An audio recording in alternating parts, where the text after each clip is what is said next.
ನಮಸ್ಕಾರ. ಆಷಾಢ ಮಾಸ ಪ್ರಾರಂಭವಾಗಿದೆ. ಚಾತುರ್ಮಾಸ ವ್ರತಗಳೂ ಕೂಡ ಪ್ರಾರಂಭವಾಗಿದೆ. ಈ ಆಷಾಢ ಮಾಸದಲ್ಲಿ ವಿಶೇಷವಾಗಿ ಭಗವಂತನ ಪ್ರೀತಿಯನ್ನು ಪಡೀಲಿಕ್ಕೆ ಅತ್ಯಂತ ಯೋಗ್ಯವಾದಂತಹ ಮಾಸ ಈ ಆಷಾಢ ಮಾಸವಾಗಿದೆ.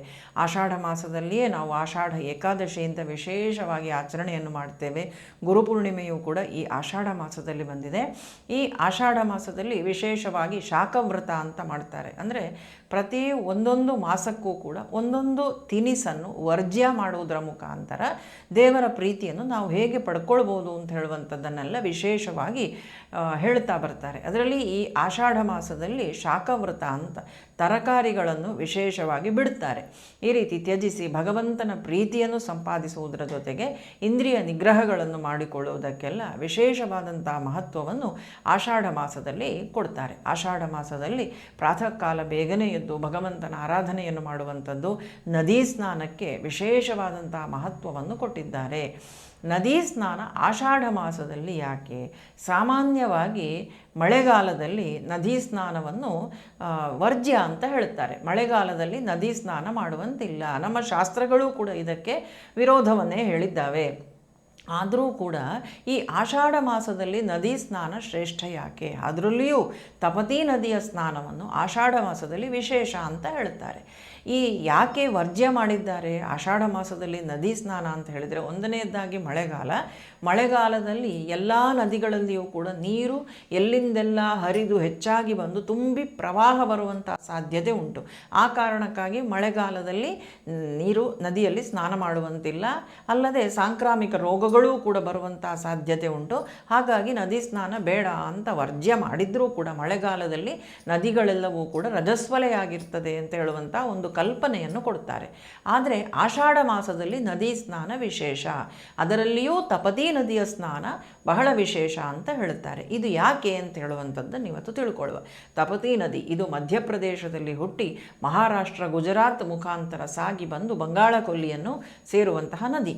ಈ ತಪತಿ ನದಿಯ ಸ್ನಾನಕ್ಕೆ ಇಲ್ಲಿ ವಿಶೇಷವಾದಂಥ ಮಹತ್ವವನ್ನು ಕೊಟ್ಟಿದ್ದಾರೆ. ಇದು ಯಾಕೆ? ಇದರ ಉತ್ತರವನ್ನು ಸ್ಕಾಂದ ಪುರಾಣ ನಮಗೆ ತಿಳಿಸಿಕೊಡ್ತದೆ. ಸ್ಕಾಂದ ಪುರಾಣದಲ್ಲಿ ಸಾಕ್ಷಾತ್ ಪರಮೇಶ್ವರನ ಬಳಿಯಲ್ಲಿ ಪರಮೇಶ್ವರನ ಮಗನಾದಂತಹ ಸ್ಕಂದನೇ ಕೇಳುವಂತಹ ಪ್ರಶ್ನೆ. ಮಳೆಗಾಲದಲ್ಲಿ ನದೀ ಸ್ನಾನ ವರ್ಜ್ಯ ಆಗಿದ್ದರೂ ಕೂಡ ಎಲ್ಲರೂ ತಾಪಿ ನದಿ ಅಂತಲೂ ಕರೀತಾರೆ, ತಪತಿ ನದಿ ಅಂತಲೂ ಕರೀತಾರೆ. ಈ ತಪತಿ ನದಿಯ ಸ್ನಾನವನ್ನು ವಿಶೇಷವಾಗಿ ಮಾಡುತ್ತಾರೆ. ಯಾಕೆ? ತಪತಿ ನದಿಯ ಸ್ನಾನದ ಮಹತ್ವ ಎಂಥದ್ದು ಅಂತ ಹೇಳುವಂಥದ್ದನ್ನು ಕೇಳುತ್ತಾರೆ. ಆವಾಗ ಈ ಆಷಾಢ ಮಾಸದ ಮಹಾತ್ಮೆಯನ್ನು ಸ್ಕಂದ ಪುರಾಣದಲ್ಲಿ ಪರಶಿವನೇ ಸ್ಕಂದನಿಗೆ ಉಪದೇಶಿಸುವಂಥದ್ದನ್ನು ನಾವಲ್ಲಿ ಕಾಣ್ಬೋದು. ಆವಾಗ ಪರಶಿವ ಹೇಳ್ತಾನೆ, ತಪತಿ ನದಿ ಇದು, ಈ ತಪತಿ ಅಂತ ಹೇಳುವಂಥವಳು ಸಾಕ್ಷಾತ್ ಸೂರ್ಯನ ಮಗಳು. ತಪತಿ ಸಂವರ್ಣ ಅಂತ ಹೇಳುವಂಥವನನ್ನು ಮದುವೆಯಾಗಿ ಕುರು ಅಂತ ಹೇಳುವಂತಹ ಒಬ್ಬ ಪುತ್ರನನ್ನು ಪಡೆದು ಮುಂದೆ ಕುರುವಂಶ ಅಂತ ಹೇಳುವಂಥದ್ದು ಏನು ಬರ್ತದೆ ಅದಕ್ಕೆಲ್ಲ ಮೂಲ ಪುರುಷನನ್ನು ಕೊಟ್ಟಂಥವಳಾಗಿದ್ದಾಳೆ ತಪತಿ. ಸೂರ್ಯನ ಆ ಪ್ರಖರವಾದ ಬೆಳಕನ್ನು ಒಂದಷ್ಟು ತಗ್ಗಿಸಲಿಕ್ಕೂ ಸಹಾಯ ಮಾಡಿದವಳಾದದ್ರಿಂದಾಗಿ ಅವಳಿಗೆ ತಪತಿ ಅಂತ ಹೇಳುವಂತಹ ಹೆಸರು ಬಂತು. ತಪತಿ ನದಿ ಮಹಾನದಿಗಳಲ್ಲಿ ಒಂದು ಅಂತ. ನದೀ ಸ್ನಾನ ವರ್ಜ್ಯ ಮಾಡಿದ್ದಾರೆ, ಆದರೆ ಮಹಾನದಿಗಳ ಸ್ನಾನ ಅಲ್ಲ. ಗಂಗಾ, ಯಮುನಾ, ಸರಸ್ವತಿ, ಅದೇ ರೀತಿಯಾಗಿ ತಪತಿ ಅಥವಾ ತಾಪಿ ನದಿ ಇದನ್ನು ನದಿಗಳಲ್ಲಿ ಒಂದು ಅಂತ ಹೇಳಿದ್ದಾರೆ. ಮತ್ತು ಇದರ ಸ್ನಾನ ಮಾನ್ಯತೆಯನ್ನು ಪಡೆದಿದೆ. ಯಾಕೆ ಅಂದರೆ ಸೂರ್ಯನ ಬೆಳಕು ನೇರವಾಗಿ ಈ ಮಹಾನದಿಗಳ ಮೇಲೆ ಬೀಳುತ್ತದೆ. ಅಲ್ಲದೆ ಈ ಮಹಾನದಿಗಳು ಏನುಂಟು, ಈ ನದಿಗಳು ಯಾವತ್ತೂ ಕೂಡ ಬತ್ತುವುದಿಲ್ಲ, ಯಾವಾಗಲೂ ನೀರಿನಿಂದ ತುಂಬಿ ತುಳುಕಾಡ್ತಾ ಇರ್ತದೆ. ಹಾಗೂ ನೇರವಾಗಿ ಹೋಗಿ ಸಮುದ್ರವನ್ನು ಸೇರ್ತದೆ. ಸದಾ ಕಾಲ ಹರಿತಾ ಇರುವಂತಹ ನದಿ, ಯಾವತ್ತೂ ಬತ್ತದೇ ಇರುವಂತಹ ನದಿಗಳು. ಹಾಗಾಗಿ ಇವುಗಳನ್ನು ಮಹಾನದಿಗಳು ಅಂತ ಕರೀತಾರೆ. ಹಾಗಾಗಿ ತಪತಿ ನದಿಯ ಸ್ನಾನವೂ ಕೂಡ ವಿಶೇಷವಾಗಿ ಉಂಟು. ಇದನ್ನು ಈ ರಜಸ್ವಲ ಆಗುವಂತಹ ನದಿಗಳಲ್ಲಿ ಈ ನದಿಗಳನ್ನು ಸೇರಿಸಲಾಗಿಲ್ಲ ಅಂತ ಹೇಳುವಂಥದ್ದನ್ನು ಕೂಡ ಸ್ಕಾಂದ ಪುರಾಣ ನಮಗೆ ತಿಳಿಸಿಕೊಡ್ತದೆ. ಮತ್ತು ವಿಶೇಷವಾಗಿ ಹೇಳ್ತಾರೆ, ಈ ತಪತಿ ನದಿಯಲ್ಲಿ ಒಂದು ಬಾರಿ ಒಬ್ಬ ಬ್ರಾಹ್ಮಣ ಸ್ನಾನ ಮಾಡ್ತಾನಂತೆ. ಆ ಬ್ರಾಹ್ಮಣನಿಗೆ ತುಂಬ ದೋಷಗಳಿತ್ತಂತೆ, ಬ್ರಹ್ಮಹತ್ಯಾ ದೋಷ ಇತ್ಯಾದಿ ತುಂಬ ದೋಷಗಳವನಿಗಿತ್ತು. ಅವನು ಗಂಗೆ ಬಳಿಯಲ್ಲಿ ಸ್ನಾನ ಮಾಡಲಿಕ್ಕೆ ಅಂತ ಹೋಗ್ತಾನೆ. ಆ ಹೊತ್ತಿಗೆ ಗಂಗೆಗಿಂತ ಹೆಚ್ಚು ಪ್ರಸಿದ್ಧವಾಗಿದ್ದದ್ದು ತಪತಿ ನದಿ. ತಪತಿ ನದಿಯಲ್ಲಿ ಸ್ನಾನ ಮಾಡಿದರೆ ಎಲ್ಲ ದೋಷಗಳು ಹೋಗ್ತದೆ. ಸಾಕ್ಷಾತ್ ಸೂರ್ಯನ ಮಗಳಾಗಿದ್ದಾಳೆ, ಹಾಗಾಗಿ ನದಿ ರೂಪದಲ್ಲಿ ಪ್ರವಹಿಸ್ತಾ ಇದ್ದಾಳೆ. ಅವಳಲ್ಲಿ ಹೋಗಿ ಸ್ನಾನ ಮಾಡಿದರೆ ಎಲ್ಲ ಪಾಪಗಳನ್ನು ಕಳ್ಕೊಳ್ಬೋದು ಅಂತ ತಿಳಿದು ಆ ಬ್ರಾಹ್ಮಣ ಗಂಗೆಯನ್ನು ಬಿಟ್ಟು ಬಂದು ತಪತೀ ನದಿಯಲ್ಲಿ ಸ್ನಾನ ಮಾಡಿ ಅವನ ಅನೇಕ ದೋಷಗಳಿತ್ತಲ್ಲ, ಬ್ರಹ್ಮಹತ್ಯೆ ಮೊದಲಾದದ್ದು, ಅದೆಲ್ಲವನ್ನೂ ಕೂಡ ಕಳ್ಕೊಳ್ತಾನೆ. ಹೀಗೆ ಅನೇಕರು ಬಂದು ಗಂಗೆಯನ್ನು ಬಿಟ್ಟು ತಪತೀ ನದಿಯಲ್ಲಿ ಸ್ನಾನ ಮಾಡಿ ಅವರ ಪಾಪಗಳನ್ನೆಲ್ಲ ಕಳ್ಕೊಂಡು ಹೋಗ್ತಾ ಇದ್ದಾರಂತೆ. ಇದು ಎಲ್ಲವನ್ನೂ ಕೂಡ ಗಂಗಾದೇವಿ ನೋಡ್ತಾಳೆ. ಗಂಗಾ ನದಿ ಇದನ್ನು ನೋಡಿದವಳು ದುಃಖಿತಳಾಗ್ತಾಳಂತೆ. ಅಲ್ಲ, ನನಗೇ ವರ ಉಂಟು, ಪ್ರಪಂಚದ ಎಲ್ಲ ಜನರ ಪಾಪಗಳನ್ನು ಕಷ್ಟಗಳನ್ನು ಕಳೆಯುವವಳು ನಾನು, ಅವರು ನನ್ನಲ್ಲಿ ಬಂದು ತನ್ನ ಪಾಪಗಳನ್ನು ತೊಳ್ಕೊಂಡು ಶುದ್ಧರಾಗಿ ಹೋಗ್ತಾರೆ, ಪಿತೃಗಳಿಗೆ ಮೋಕ್ಷ ನನ್ನಲ್ಲಿ ಬಂದು ಕಾರ್ಯಗಳನ್ನು ಮಾಡುವುದರಿಂದ ಸಿಗ್ತದೆ. ಹಾಗಿದ್ದಾಗ ಇವತ್ತು ತಪತೀ ನದಿಗೆ ಇದು ಹೇಗೆ ಸಿಕ್ಕಿತು ಅಂತ ದುಃಖಿಸಿಕೊಂಡು ಅವಳು ದುಃಖತಪ್ತ ಮುಖಭಾವದೊಂದಿಗೆ ನೇರವಾಗಿ ಬ್ರಹ್ಮದೇವರ ಬಳಿಗೆ ಹೋಗ್ತಾಳಂತೆ. ಬ್ರಹ್ಮದೇವರ ಬಳಿಗೆ ಹೋಗಿ ಗಂಗಾ ಮಾತೆ ಕೇಳುತ್ತಾಳೆ, ಇದು ಯಾಕೆ ಹೀಗಾಗ್ತಾ ಉಂಟು? ನೀವು ನನಗೆ ವರ ಕೊಟ್ಟಿದ್ದೀರಿ, ಸ್ವರ್ಗಲೋಕದಿಂದ ನಾನು ಭೂಮಿಗೆ ಹೋಗಬೇಕಾದ್ರೆ ಜಾಹ್ನವಿ ನಾನು, ಜನ್ನು ಮಹರ್ಷಿಯ ಮಗಳು ನಾನು, ಭಾಗೀರಥಿ ನಾನು, ಭಗೀರಥನ ತಪಸ್ಸಿಗೆ ಮೆಚ್ಚಿ ಹೋದವಳು, ಅಂತಹ ಪಾಪಗಳನ್ನೆಲ್ಲ ತೊಳೆಯುವ ಪಾಪನಾಶಿನಿಯಾದ ನನಗಿಂತ ಇವತ್ತು ತಪತೀ ನದಿ ಶ್ರೇಷ್ಠಳಾಗಿದ್ದಾಳಲ್ಲ, ಇದು ಯಾಕೆ? ಇದು ನೀವು ನನಗೆ ಮಾಡಿದಂತಹ ದ್ರೋಹ ಅಲ್ವಾ ಅಂತ ಗಂಗಾ ನದಿ ಕೇಳ್ತಾಳಂತೆ. ಆಗ ಬ್ರಹ್ಮದೇವರಿಗೆ ಸಿಟ್ಟು ಬರ್ತದೆ. ಓ, ಹೀಗಾಗಿದ ಈಗ ಭೂಲೋಕದಲ್ಲಿ ತಪತೀ ನದಿ ಗಂಗೆಗಿಂತ ಹೆಚ್ಚು ಸ್ಥಾನವನ್ನು ಪಡೆದಿದ್ದಾಳ ಅಂತ ನೆನೆಸಿ ತಮ್ಮ ಮಗನಾದಂತಹ ನಾರದರನ್ನು ಕರೀತಾರಂತೆ ಬ್ರಹ್ಮದೇವರು. ನಾರದರಲ್ಲಿ ಹೇಳ್ತಾರೆ, ನೀನು ಹೋಗಿ ಈ ಜನರ ಮನಸ್ಸಲ್ಲೆಲ್ಲ ಏನು ತಪತೀ ನದಿಯ ಬಗ್ಗೆ ಒಳ್ಳೆಯ ಭಾವನೆಗಳುಂಟು, ಪೂಜ್ಯ ಭಾವನೆ ಉಂಟು, ಆ ತಪತೀಯ ಮಹಾತ್ಮೆಯನ್ನು ನೀನು ಅಪಹರಿಸಿಬಿಡು.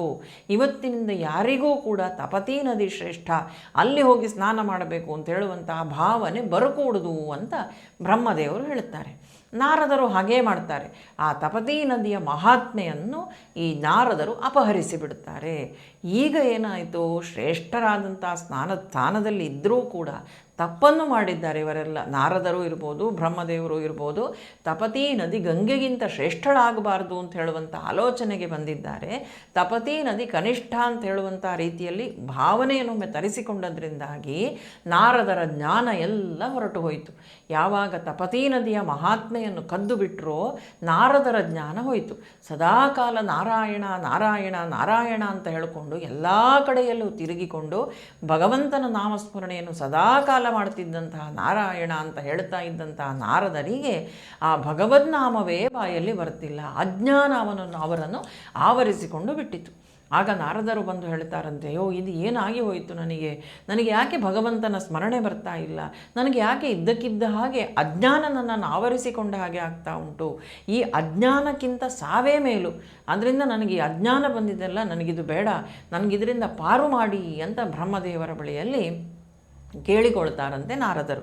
ಆವಾಗ ಬ್ರಹ್ಮದೇವರು ತಾವು ತಪತೀ ನದಿಯನ್ನು ಸ್ತುತಿ ಮಾಡ್ತಾರಂತೆ. ಹೌದು, ಇದೀಗ ಈ ರೀತಿ ಆದದ್ದಕ್ಕೆ ನಿನಗೆ ಅಜ್ಞಾನ ಬರಲಿಕ್ಕೆ ಕಾರಣ ಆ ತಪತಿಯ ಮಹಾತ್ಮೆಯನ್ನು ನೀನು ಕದ್ದದ್ರಿಂದ ಆಗಿರ್ಬೋದು. ಹಾಗಾಗಿ ಆ ತಪತಿಯನ್ನೇ ಮತ್ತೆ ಶರಣು ಹೋಗಬೇಕು, ತಪತಿಯನ್ನೇ ಹೋಗಿ ನೀನು ಶರಣು ಹೊಂದಿ ಅವಳಲ್ಲಿ ಕ್ಷಮೆಯನ್ನು ಕೇಳುವುದರಿಂದಾಗಿ ಮತ್ತೆ ನಿನಗೆ ಆ ಜ್ಞಾನ ಎಲ್ಲ ಬರ್ಬೋದು ಅಂತ ಹೇಳಿ ಬ್ರಹ್ಮದೇವರು ತಪತಿಯನ್ನು ಸ್ತುತಿಸ್ತಾರೆ.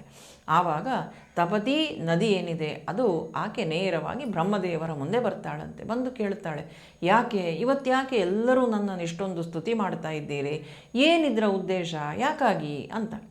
ಆಗ ಬ್ರಹ್ಮದೇವರು ಹೇಳ್ತಾರೆ, ಗಂಗೆ ಬಂದು ನನ್ನಲ್ಲಿ ದೂರು ಕೊಟ್ಟಿದ್ದಾಳೆ, ಗಂಗೆಗಿಂತಲೂ ಕೂಡ ನೀನು ಇವತ್ತು ಭೂಲೋಕದಲ್ಲಿ ಹೆಚ್ಚು ಪ್ರಸಿದ್ಧಿಯನ್ನು ಪಡೆದಿದ್ದಂತೆ, ಆದ ಕಾರಣ ಗಂಗೆ ನೊಂದುಕೊಂಡಿದ್ದಾಳೆ ಅಂತ. ಆಗ ತಪತೀ ನದಿ ಹೇಳ್ತಾಳೆ, ಯಾವತ್ತಿಗೂ ಅದು ಸಾಧ್ಯ ಇಲ್ಲ. ಆ ಒಂದು ಗುಣ ಹೇಗಿತ್ತು ಅಂತ ಹೇಳುವಂಥದ್ದು ನೋಡಿ. ಸೂರ್ಯಪುತ್ರಿ ಈ ರೀತಿ ಹೇಳ್ತಾಳಂತೆ, ಸಾಧ್ಯವೇ ಇಲ್ಲ, ಭೂಮಿಯಲ್ಲಿ ಎಲ್ಲರ ಪಾಪಗಳನ್ನು ಕಳೆಯುವಂತಹ ಸಾಮರ್ಥ್ಯ ಇರುವಂಥದ್ದು, ಯೋಗ್ಯತೆ ಇರುವಂಥದ್ದು ಗಂಗೆಗೆ ಮಾತ್ರ. ಆದ ಕಾರಣ ನಾನು ಅವಳ ಸ್ಥಾನವನ್ನು ಕಸಿದುಕೊಳ್ಳಿಕ್ಕೆ ನಾನು ಬಯಸುವುದಿಲ್ಲ, ನೀವು ಹೇಗೆ ಹೇಳ್ತೀರೋ ಹಾಗಿರಲಿಕ್ಕೆ ನಾನು ಸಿದ್ಧ ಅಂತ ಅವಳು ವಿನಮ್ರ ಭಾವದಿಂದ ವಿನಯದಿಂದ ಹೇಳಿಕೊಳ್ತಾಳಂತೆ ತಪತಿ. ಆವಾಗ ಬ್ರಹ್ಮದೇವರು ತಪತೀ ನದಿಗೆ ಅನುಗ್ರಹ ಮಾಡ್ತಾರೆ. ಆಷಾಢ ಮಾಸದಲ್ಲಿ ನೀನು ಇಷ್ಟೂ ದಿವಸಗಳು ನಿನ್ನ ಮಹಾತ್ಮೆ ಅಂತ ಹೇಳುವಂಥದ್ದು ಎಲ್ಲರ ಮನಸ್ಸಲ್ಲಿ ಉಂಟು. ಆದರೆ ವಿಶೇಷವಾಗಿ ಆ ಎಲ್ಲ ಸಮಯದಲ್ಲೂ ಅವರೆಲ್ಲರೂ ಹೋಗಿ ಗಂಗಾ ನದಿಯಲ್ಲಿ ಸ್ನಾನ ಮಾಡಿ ಅವರ ಪಾಪಗಳನ್ನು ಕಳ್ಕೊಳ್ಳಿ. ಆದರೆ ಆಷಾಢ ಮಾಸದಲ್ಲಿ ಯಾರು ವಿಶೇಷವಾಗಿ ತಾಪಿ ನದಿ ಅಥವಾ ತಪತೀ ನದಿಯಲ್ಲಿ ಯಾರು ಸ್ನಾನ ಮಾಡ್ತಾರೋ 7 ದಿನಗಳ ಕಾಲ ಸ್ನಾನ ಮಾಡ್ತಾರೋ ಅವರ ಎಲ್ಲ ಪಾಪಗಳು ನಾಶವಾಗ್ತದೆ. ಆಷಾಢ ಮಾಸದಲ್ಲಿ ನಿನ್ನ ಮಹಿಮೆ ಇನ್ನಷ್ಟು ಹೆಚ್ಚುತ್ತದೆ, ಜನರೆಲ್ಲರೂ ಕೂಡ ಆಷಾಢ ಮಾಸದಲ್ಲಿ ನಿನ್ನನ್ನೇ ಪೂಜಿಸುವಂತಾಗಲಿ ಅಂತ ಬ್ರಹ್ಮದೇವರು ತಪತೀ ನದಿಗೆ ವರವನ್ನು ಕೊಡ್ತಾರಂತೆ. ಹಾಗಾಗಿ ಆಷಾಢ ಮಾಸದಲ್ಲಿ ತಪತೀ ನದಿಯ ಸ್ನಾನ, ನದಿ ಸ್ನಾನವೇ ಅತ್ಯಂತ ಶ್ರೇಷ್ಠ. ಅದರಲ್ಲೂ ತಪತೀ ನದಿ, ನಮಗೆಲ್ಲರಿಗೂ ತಪತೀ ನದಿಗೆ ಹೋಗಿ ಸ್ನಾನ ಮಾಡಲಿಕ್ಕೆ ಅಸಾಧ್ಯವಾದರೆ, ಸಾಧ್ಯವೇ ಇಲ್ಲದಿದ್ದರೆ ನಾವು ಎಲ್ಲಿ ಸ್ನಾನ ಮಾಡ್ತೇವೋ ಅಲ್ಲಿ ತಪತೀ ನದಿಯನ್ನು ನಾವು ಸ್ಮರಣೆ ಮಾಡಿಕೊಂಡು ಆ ನೀರಿನಲ್ಲಿ ಸ್ನಾನ ಮಾಡುವುದರಿಂದಾಗಿ ನಮ್ಮ ಪಾಪಗಳನ್ನು ಕೂಡ ನಾವು ಕಳ್ಕೊಳ್ಬೋದು ಅಂತ ಹೇಳುವಂಥ ಉಲ್ಲೇಖವನ್ನು ಕೂಡ ಸ್ಕಾಂದ ಪುರಾಣ ನಮಗೆ ಹೇಳುತ್ತದೆ. ಹಿಂದೆ ಒಬ್ಬ ವ್ಯಾಪಾರಿ ಇರ್ತಾನಂತೆ. ಆ ವ್ಯಾಪಾರಿ ತಪತೀ ನದಿಯ ಮಹಾತ್ಮೆಯನ್ನು ಹೇಳುತ್ತಾರೆ. ಆ ವ್ಯಾಪಾರಿ ವೇದಗಳನ್ನು, ಶಾಸ್ತ್ರಗಳನ್ನು ಎಲ್ಲವನ್ನೂ ಕೂಡ ಅಭ್ಯಾಸ ಮಾಡುವುದನ್ನು ಬಿಟ್ಟು ಬಿಟ್ಟಿದ್ದಂತೆ. ದುರಾಚಾರಿಯಾಗಿದ್ದ, ಲೋಭಿಯಾಗಿದ್ದ, ಜಿಪುಣನಾಗಿದ್ದಂತಹ ವ್ಯಾಪಾರಿ ಒಂದು ದಿನ ಏನು ಮಾಡ್ತಾನೆ ಅಂತ ಹೇಳಿದರೆ, ತನ್ನ ಎಲ್ಲ ವ್ಯಾಪಾರದ ಸಾಮಗ್ರಿಗಳನ್ನು ಹೊತ್ತುಕೊಂಡು ತಪತೀ ನದಿಯನ್ನು ದಾಟಿ ಹೋಗ್ತಾ ಇರ್ತಾನೆ. ಹಾಗೆ ಹೋಗ್ತಾ ಇರಬೇಕಾದ್ರೆ ಇದ್ದಕ್ಕಿದ್ದ ಹಾಗೆ ಕಾಲು ಜಾರಿ ನದಿಯಲ್ಲಿ ಬಿದ್ದು ಬಿಡ್ತಾನೆ. ಅವನ ಎಲ್ಲ ಸಾಮಗ್ರಿಗಳು ಕೂಡ ನದಿಯಲ್ಲಿ ಕೊಚ್ಚಿಕೊಂಡು ಹೋಗ್ತದೆ. ಕೊನೆಗೆ ದುಃಖದಲ್ಲಿ ಆ ನದಿಯಿಂದ ಎದ್ದು ಬರ್ತಾನಂತೆ. ಇವನು ವೇದಗಳನ್ನು, ಶಾಸ್ತ್ರಗಳನ್ನು, ಧರ್ಮಾಚರಣೆಯನ್ನು ಎಲ್ಲವನ್ನೂ ಬಿಟ್ಟದ್ದಕ್ಕೆ ಅವನ ಪಿತೃಗಳೆಲ್ಲರೂ ಕೂಡ ದುಃಖಿಸಿ ಮೂಕರಾಗಿ ಇರ್ತಾರಂತೆ. ಇವನು ಯಾವಾಗ ತಪತೀ ನದಿಯಿಂದ ಮೇಲೆ ಬಂದನೋ ಅವನ ಮೈಯಿಂದ ಆ ನದಿಯ ನೀರು ತೊಟ್ಟಿಕ್ಕುತ್ತಾ ಇರ್ತದೆ. ಅದನ್ನು ಪಿತೃಗಳು ಕುಡಿತಾರೆ. ಅವರೆಲ್ಲ ಮೂಕರಾಗಿದ್ದರು ಇವನ ಅಧರ್ಮಾಚರಣೆಯಿಂದ. ಅದಕ್ಕೆ ಹೇಳುವಂಥದ್ದು, ನಾವಿಲ್ಲಿ ಕೆಟ್ಟ ಕೆಲಸವನ್ನು ಮಾಡಿದರೆ ನಮ್ಮನ್ನು ಅಗಲಿ ಹೋದಂತಹ ನಮ್ಮ ಪಿತೃಗಳು, ನಮ್ಮ ಹಿರಿಯರು ಅವರು ದುಃಖಿಸ್ತಾರೆ, ಅವರಿಗೂ ಕಷ್ಟ ಬರ್ತದೆ. ಆದ ಕಾರಣ ನಾವಿಲ್ಲಿ ಭೂಮಿಯಲ್ಲಿರುವಂಥವರು ಸತ್ಕರ್ಮಗಳನ್ನು ಮಾಡಬೇಕು ಅಂತ. ಹಾಗೆ ಇವನ ಮೈಯಿಂದ ಬೀಳ್ತಾ ಇದ್ದಂತಹ ತಪತೀ ನದಿಯ ನೀರನ್ನು ಆ ಪಿತೃಗಳು ತಾವು ಆ ತೊಟ್ಟು ಬಿಂದು ಬಿಂದು ನೀರೇನು ಬೀಳ್ತಿತ್ತು ಅದನ್ನು ತಾವು ಕುಡಿತಾರೆ. ಕುಡಿದು ಆ ಕ್ಷಣಕ್ಕೆ ಅವರಿಗೆ ಮಾತು ಬರ್ತದೆ. ಮತ್ತು ಅವನಲ್ಲಿ ಹೇಳ್ತಾರಂತೆ, ನೀನು ಈ ತಪತೀ ನದಿಯಲ್ಲಿ ಸ್ನಾನ ಮಾಡಿದ್ರಿಂದಾಗಿ ನಮಗೂ ಕೂಡ ಇವತ್ತು ಮೋಕ್ಷದ ಫಲ ಸಿಕ್ಕಿತು ಅಂತ. ಈ ರೀತಿ ಈ ಒಂದು ಮಹಾತ್ಮೆಯನ್ನು ಕೂಡ ಸಾಕ್ಷಾತ್ ಪರಮೇಶ್ವರ ಸ್ಕಂದನಲ್ಲಿ ಹೇಳ್ತಾನೆ ತಪತೀ ನದಿಯ ಮಹಾತ್ಮೆಯ ಬಗ್ಗೆ. ಹಾಗೆ ಇನ್ನು ಮುಂದೆಗೂ ಕೂಡ ಈ ತಪತೀ ನದಿಯ ಬಗ್ಗೆ ವಿವರಗಳುಂಟು. ವಿಶೇಷವಾಗಿ ಆಷಾಢ ಮಾಸದ ಮಹಾತ್ಮೆಯಲ್ಲಿ ನದೀ ಸ್ನಾನ ಅದು ಯಾಕೆ ಶ್ರೇಷ್ಠ ಮತ್ತು ತಪತೀ ನದಿ ಇನ್ನಷ್ಟು ಅದರ ವೈಶಿಷ್ಟ್ಯಗಳನ್ನು, ಮಹಾತ್ಮೆಯನ್ನು ನಾವು ನೋಡಲಿಕ್ಕುಂಟು. ಅದು ಇನ್ನು ಏನೆಲ್ಲ ಉಂಟು ಅಂತ ಹೇಳುವಂಥದ್ದನ್ನು ಮುಂದಿನ ಸಂಚಿಕೆಯಲ್ಲಿ ನೋಡುವ. ಎಲ್ಲರಿಗೂ ಕೂಡ ಶುಭವಾಗಲಿ, ಮಂಗಳವಾಗಲಿ. ಕೃಷ್ಣಾರ್ಪಣಮಸ್ತು.